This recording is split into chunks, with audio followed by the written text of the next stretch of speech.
पंचक्रोशीतील भाविकांचे श्रद्धास्थान असलेल्या श्री संत वाकाजी महाराजांचा रथयात्रा महोत्सव जल्लोषात गडबड झेंडा वाकाजीचा नामघोषात झेंडूची फुलं रेवडी व नारळ रथावरून ओवाळीत 16 नोव्हेंबर रोजी संतनगरी उमरा येथे उत्साहात पार पडला। उत्सवासाठी पंचक्रोशीतील भाविक भक्त मोठ्या संख्येने उपस्थित होते। संत वाकाजी महाराजांच्या रथोत्सवाला 16 नोव्हेंबरला पहाटे 5 वाजतापासून सुरुवात झाली तर सांगता सायंकाळी 8 वाजता सोपान महाराज खवले यांच्या काल्याचे कीर्तन व दहीहंडीने करण्यात आली। संपूर्ण गावामधून रथ उत्सव करण्यात आला। संत वाकाजी महाराजांच्या जयघोषात संपूर्ण उमरा नगरी दुमदुमली होती।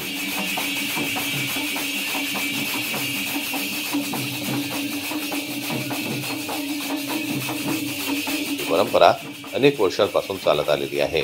रथाला नारळ व झेंडूच्या फुलांनी आकर्षक सजवलं गेलं होतं। श्री संत वाकाजी महाराज यांच्या उमरा नगरीमध्ये प्रत्येक घराच्या समोर अंगणामध्ये रांगोळ्या काढून भक्तिभावाने रथाचे पूजन करण्यात आले। तसेच या रथ उत्सवाकरिता शहरातील अनेक गावागावातून आलेल्या भजन मंडळी व भजनी दिंड्या सहभागी झाल्या होत्या। तरुणांकडून जागोजागी चहा नाश्त्याचं वाटप करण्यात आलं।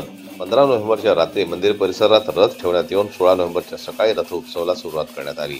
यावर्षी मंदिर प्रांगणात पेवर ब्लॉक बसवल्यामुळे यात्रेला विशेष स्वरूप प्राप्त झालं होतं। गावातून मार्गक्रमण केल्यानंतर श्री संत वाकाजी महाराज रथाचे सायंकाळी 7 वाजता मंदिर परिसरात आगमन होऊन महाआरती करण्यात आली व नंतर वाकाजी महाराज मंदिर परिसरात उपस्थित भाविकांना महाप्रसादाचं वितरण करण्यात आलं। अकोट ग्रामीण पोलिसांनी ठाणेदार किशोर जोगर यांच्या मार्गदर्शनात चोख बंदोबस्त यावेळी ठेवला होता। संत वाकाजी महाराज संस्थान विश्वस्त व संत वाकाजी महाराज भजनी मंडळींनी गेल्या महिन्याभरापासून केलेल्या परिश्रमाने व गावातील नागरिकांनी भाविकांच्या सहकार्याने यात्रा महोत्सव सोहळा यशस्वी पार पाडला। जन्मतः न्यूजसाठी देवानंद खिरकर यांची रिपोर्ट अकोट।